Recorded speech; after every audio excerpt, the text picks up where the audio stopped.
Hello students, mathematics with अमन में आपका स्वागत है। हम 10th क्लास में कोऑर्डिनेट ज्योमेट्री कर रहे हैं और उसमें आपको मैंने विभाजन सूत्र वाले कुछ कुछ मैंने आपको उसके फॉर्मूले के साथ समझाए थे। अब हम उसमें आगे चलेंगे। इस निर्देशांक ज्यामिति में मैंने सामने एक क्वेश्चन लिखा हुआ है। इस क्वेश्चन को आप समझिए। विभाजन सूत्र में क्वेश्चन दे रखा है, बिंदु P 3/4, 5/12, बिंदु A 1/2, 3/2 और B 2, -5 को जोड़ने वाले रेखाखंड को किस अनुपात में विभाजित करता है।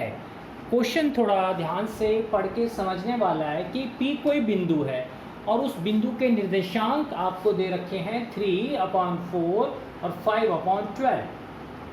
ठीक है। फिर वो कह रहे हैं ये जो P बिंदु है वो इन दो बिंदुओं को, ये A बिंदु और ये B बिंदु, इनको जोड़ने वाला जो रेखाखंड है, इन दोनों बिंदुओं को जो जोड़ने वाला रेखाखंड है वो उसको किस अनुपात में, किस रेशियो में विभाजित करता है, किस रेशियो में डिवाइड करता है, हमें ये निकालना है। देखिए, मैं लास्ट टाइम आपसे कहा था कि कुछ क्वेश्चंस हमारे ऐसे होते हैं जिसमें हमें केवल ये होता है कि अंत विभाजित करने वाले हमें उसमें अनुपात दिए होते हैं, हम केवल वो निर्देशांक उसमें निकाल के दिखा देते हैं। लेकिन कभी कभी हमें अनुपात रेशियो नहीं दिया होता, तो अनुपात जब अगर नहीं दिया है, जैसे इस टाइप का क्वेश्चन है, तो हमें कुछ अनुपात मानना पड़ता है। वो कह रहे हैं कि किस अनुपात में विभाजित करता है। तो इसको हम स्टार्टिंग ही ऐसे करेंगे कि माना कि वो बिंदु उसे m/3 कुछ भी मान सकते हैं। जब इसका हम हल करेंगे, माना वो पूरा आपको लिखना पड़ेगा कि P बिंदु इसको और इसको के जोड़ने वाले रेखाखंड को किस, यानी m/n में विभाजित करता है। ये हम मान के चल रहे हैं, विभाजित करता है। तो P बिंदु हमारा कितना है, ये हमारा है 3/4 और 5/12। ये तो हमारा P बिंदु है जो उसका निर्देशांक है। ठीक है। अब ये जो A और B है, यहाँ ध्यान दीजिए, A है हमारा 1, 2 और ये 3, 2 और B है हमारा 2 और -5। इसमें से हम x1 हमारा 1/2, y1 हमारा 3/2। ठीक है, ये हो गया। फिर x2 = 2 और y2 = -5। ये ध्यान दीजिए ध्यान से, x1 1/2, ये y1, ये x2 और ये y/2। अब हमें हमारा फॉर्मूला पता ही है, हमने अनुपात तो मान लिया m और n। तो वैसे मैंने आपको फॉर्मूला क्या बताया है, m1x2 + m2x1 upon m1 + m2, यही बताया है ना।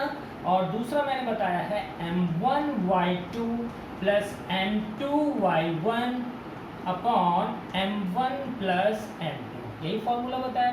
लेकिन यहाँ पर मैंने अनुपात मान रखा है m और n।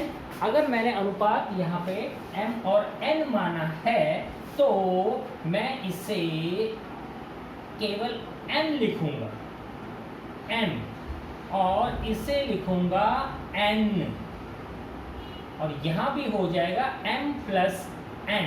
क्या हो जाएगा, m + n, क्योंकि मैंने अनुपात माना है m/n। ठीक है। इसी तरह यहाँ भी ये केवल m हो जाएगा और ये यहाँ पर n हो जाएगा और ये हो जाएगा m + n।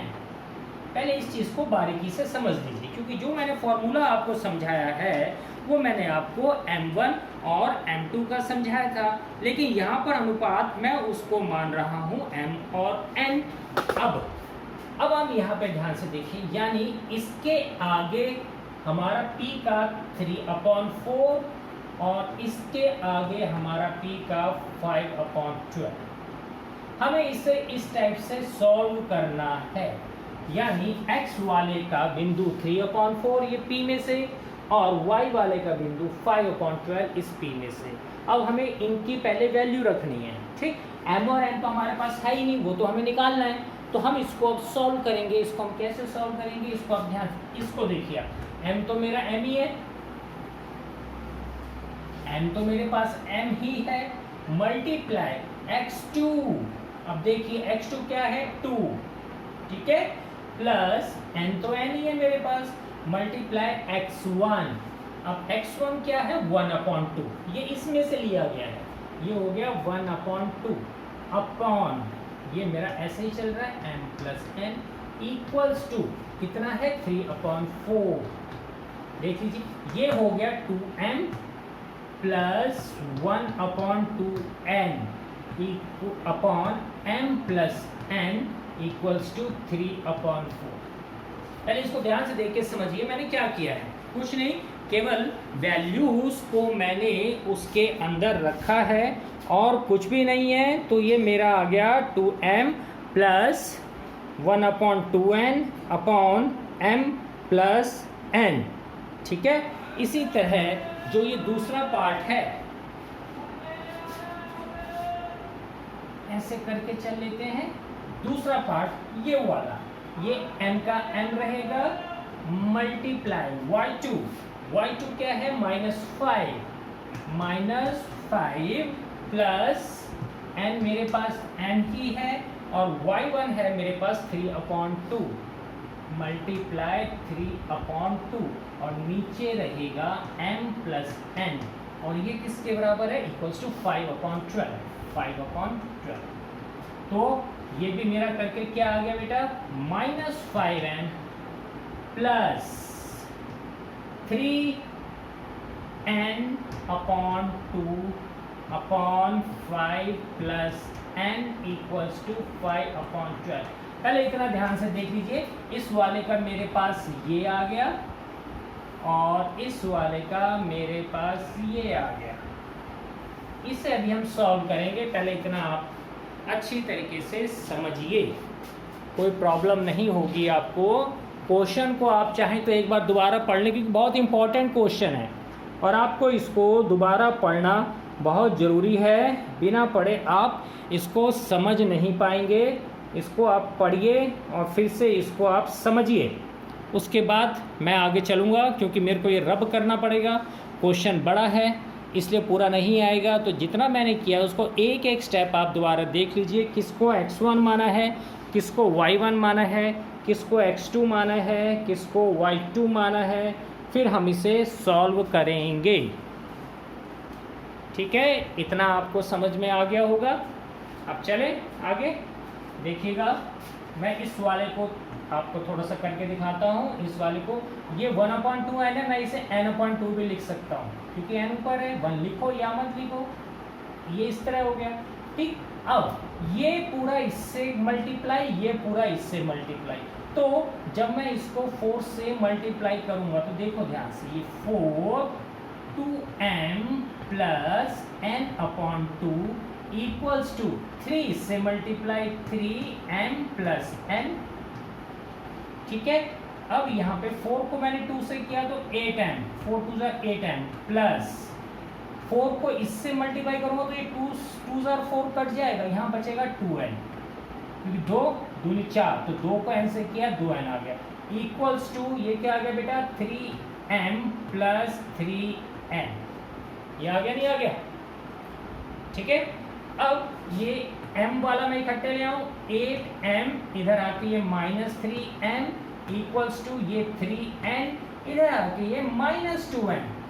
तो ये सॉल्व करके 8 में से 3 गए, 5m इक्वल्स टू 3n में से क्या 1n या केवल n, इसको आप ऐसे लिख सकते हैं। तो 5m इक्वल्स टू 1/n। अभी मैं एक पार्ट में आपका इसका किया है जिसमें आपका आ गया 5m इक्वल्स टू 1/n। इसको देखिए,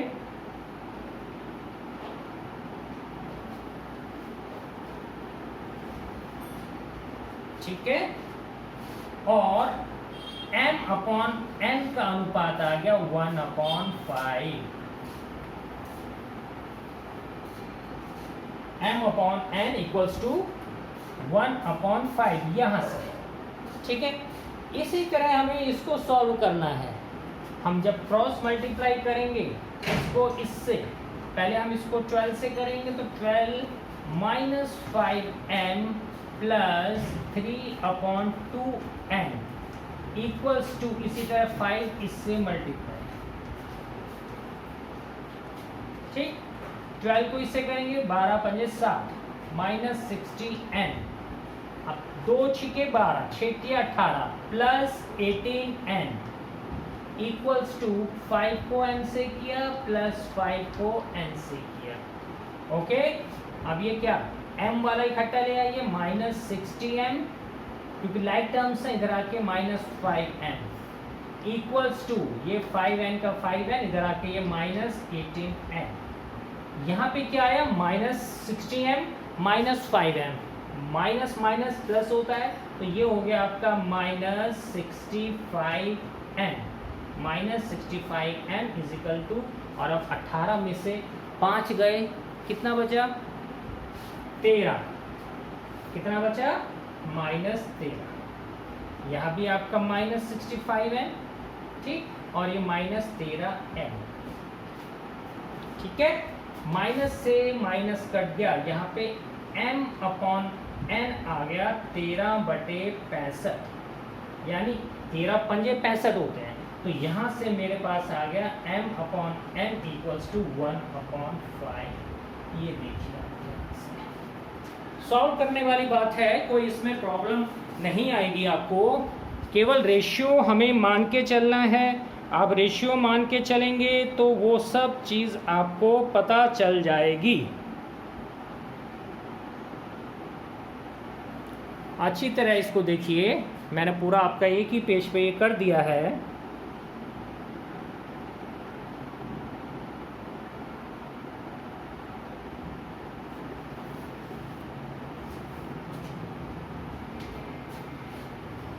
क्वेश्चन था कि बिंदु P वो इन दोनों बिंदुओं को जोड़ने वाले रेखाखंड को किस अनुपात में विभाजित करता है। तो हमने वो जो रेशियो है m/n मान लिया, फिर हमारे पास फॉर्मूला हमें पता ही था कि m1x2 प्लस m2x1 होता है और m1 प्लस m2 होता है। क्योंकि यहाँ पे हमने रेशियो को m और n माना है तो m1 m2 की जगह मैंने m और n लिख लिया, इक्वल्स टू ये p वाला एक बिंदु और दूसरे के आगे p वाला दूसरा बिंदु। अब इस दोनों को मैं आधा आधा करके सॉल्व करके चला गया, यानी आंसर क्या है, ये भी 1/5 है, ये भी 1/5 है। इसका मतलब बिंदु p इन बिंदुओं को जोड़ने वाले रेखाखंड को 1:5 में डिवाइड करता है। तो ऐसे क्वेश्चन इस प्रकार किए जाते हैं। आपने इसको नोट कर लिया होगा, आपने इसको समझ लिया होगा। इसी तरह मैं एक आपको रेशियो का और क्वेश्चन में बताता हूँ जो आपको करने हैं, ठीक है। Now I am rubbing this question duster.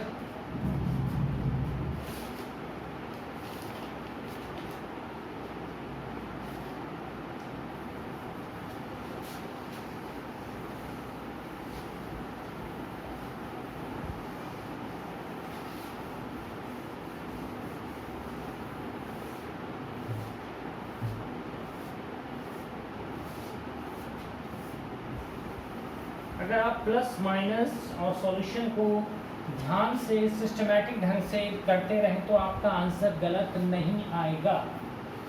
कहीं भी आप प्लस माइनस की चूक कर देंगे तो वहीं पे आपका सारा आंसर एंड में आकर गलत हो जाएगा। अब देखिए हम और क्वेश्चन करके देखते हैं इसमें। अब जैसे क्वेश्चन है कि अब कुछ हमें विभाजन सूत्र लगा के भी हमें कुछ क्वेश्चंस करने पड़ते हैं। जैसे हमारा क्वेश्चन है कि विभाजन सूत्र की सहायता से विभाजन सूत्र का प्रयोग करके दिखाइए कि बिंदुओं a -3 -1 b13 and c -1 c -1 संरेखी हैं।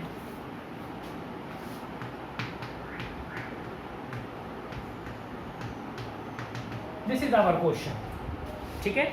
क्वेश्चन में वो कह रहे हैं कि दिखाइए कि a -3, -1, b 1, 3 एंड c -1 संरेखीय। संरेखी के बारे में मैंने आपको बताया था कि संरेखी वो होते हैं जो एक ही लाइन पर स्थित होते हैं। तो हम इसे एक लाइन पर स्थित होकर दिखा सकते हैं। इसे हम a मान लें, इसे b मान लें और इसे c मान लें। तो a मेरे पास है -3, -1, b मेरे पास है 1, 3 और c है -1, 1। यानी जो c बिंदु है ये इसको किस अनुपात में बांटा। अनुपात तो हमें दे नहीं रखा, ये हमारा संरेखी है तो अनुपात तो हमें मानना पड़ेगा। ऐसे क्वेश्चन में हम अनुपात को मान लेते हैं k:1, k:1, जिसे मैंने m1 और m2 बताया था, या लास्ट क्वेश्चन में मैंने m और n बताया। यहाँ पे मैंने उसको m1 को k मान लिया और m2 को मैंने 1 मान लिया। अब हमारा वो ही सेम ये और ये a है मेरे पास -3, -1 और b है मेरे पास 1 और 3, क्योंकि c तो उसको डिवाइड कर रहा है 2 पार्ट्स में। एक पार्ट ये हो गया, एक पार्ट ये हो गया, तो इसके बिंदु इसके सामने आ जाएंगे। तो फॉर्मूला है मेरे पास m1 x2 plus m2 x1 upon m1 plus m2, और दूसरा है m1 y2 plus m2 y1 upon m1 plus m2। अब यहाँ पे मैंने रेशियो को माना है k:1। रेशियो को मैंने क्या माना है k:1, तो यहाँ पर मैं लगा दूंगा k और इससे मैं लगा दूंगा 1, ठीक है। और यहाँ पे आ गया k+1, k+1। इसी तरह यहाँ भी ये आ जाएगा k और ये आ जाएगा आपका 1, ठीक है। और यहाँ पे आ गया आपका k+1, k+1। अब इसका बिंदु एक =−1 और इसका बिंदु इसका 1। अब हम इसे सॉल्व कर सकते हैं दोनों को, जैसे मैंने अभी आपको पहले करके दिखाया, ठीक है। अब इसमें आप देखिए ये पहला वाला है k। अब यहाँ पे देखिए सबसे पहले तो हम वो लिख लें यहाँ पे कि क्या हमारा x1 है। यहाँ पे देखिए x1 = -3, ठीक है, y1 = -1, इसी तरह x2 = 1 और y2 = 3। x1 -3, y1 -1, x2 1 और y2 3।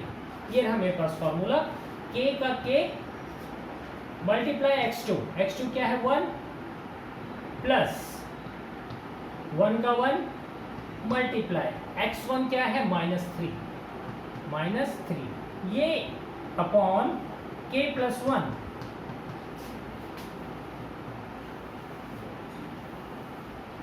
k+1 इक्वल्स टू -1 के बराबर, इक्वल्स टू -1, ठीक है ना, क्योंकि इसका बिंदु जो -1 है इसके सामने रख लिया जाएगा। अब ये k को 1 से किया तो केवल k आ गया, इसको किया तो ये -3 आ गया अपॉन k+1 इक्वल्स टू -1। इससे फिर लास्ट क्वेश्चन की तरह क्रॉस मल्टीप्लाई करेंगे तो आ गया k-3 इक्वल्स टू ये -1 बाहर और k+1, तो k-3 इक्वल्स टू -k, इधर आके ये -1 को 1 से मल्टीप्लाई। अब k को इधर लाऊंगा तो k+k हो जाएगा इक्वल्स टू -1 और इधर आके ये +3 हो जाएगा, ठीक है। तो ये हो गया आपका 2k इक्वल्स टू 3 में से 1 गए 2, तो k आ गया 2/2, यानी k का आंसर क्या आया 1 आ गया। k का आंसर क्या आया 1 आ गया। इसी तरह अब हम यहाँ पे 1 बाय 2 करेंगे तो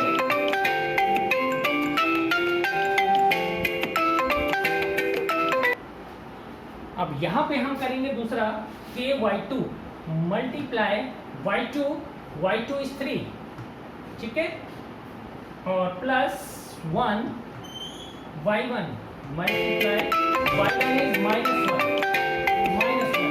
अपॉन k+1 ये हमारा इक्वल टू में आ जाएगा कितना, जस्ट 1, क्योंकि y वाला हमारा 1 के इक्वल। ये दो बिंदु है ना, पहले -1 रख लिया फिर 1 रख लिया, ये हो गया हमारा 3k -1, क्योंकि 1 को 1 से करेंगे तो -1 upon k plus 1 equals to 1। तो क्रॉस मल्टीप्लाई करने पे 3k - 1 is equal to k plus 1, क्योंकि 1 से करेंगे तो सेम आएगा। यहाँ से 3k इधर आके ये -k इक्वल्स टू 1, इधर आके ये +1, 3k में से k गया, 2k बचा इक्वल्स टू 2 और k इक्वल्स टू 2/2 यानी कि 1, यानी हमारा k का आंसर क्या आ गया, दोनों तरफ 1 आ गया। अब आप देख लीजिए हमारा क्वेश्चन जो था, हमारा क्वेश्चन ये था कि विभाजन सूत्र का प्रयोग करके दिखाइए कि बिंदु -3, -1, 1,3 और -1, 1 संरेखी हैं। तो अब हमने इसका आंसर दोनों का 1 निकाल के दिखाया, क्योंकि दोनों ही स्थितियों में k का मान जो है, जो k की वैल्यू है वो बिल्कुल सेम आ रही है, यहाँ भी 1 आ रही है और यहाँ भी 1 आ रही है। तो इसलिए वो C जो है AB को, ये जो C है वो AB को 1:1 के रेशियो में डिवाइड करेगा, क्योंकि सेम आ रहा है, इसलिए हम कहेंगे कि ये तीनों बिंदु संरेखी हैं, ये तीनों बिंदु संरेखी हैं। तो इस टाइप से ये क्वेश्चन आपके करने हैं। ओके, मैं इसके बाद आपको जो हमारे रेशियो वाले हैं, रेशियो निकालना या जो रेशियो में नहीं दिया है उसको सपोज करके चलना, वो हमारे इसी टाइप के क्वेश्चन आएंगे विभाजन सूत्र में, डिवाइड रूल में, कोई उसमें चेंज नहीं आएगा। आपकी अब जैसे कुछ क्वेश्चन मैंने लास्ट वीडियो में भी आपको मैंने कराया था, वो ट्रायंगल वाला, कि बताइए कि वो ट्रायंगल है कि नहीं है। तो मैंने आपका उसका रीज़न दे के बताया था कि अगर दो साइड का योग तीसरे से बड़ा है तो वो जो है हमारा संरेखी है।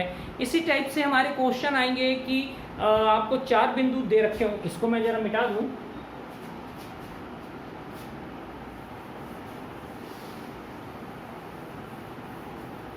अब कुछ क्वेश्चन आपके वर्ग वाले भी आ सकते हैं, आयत वाले भी आ सकते हैं, ठीक है, समचतुर्भुज वाले भी आ सकते हैं।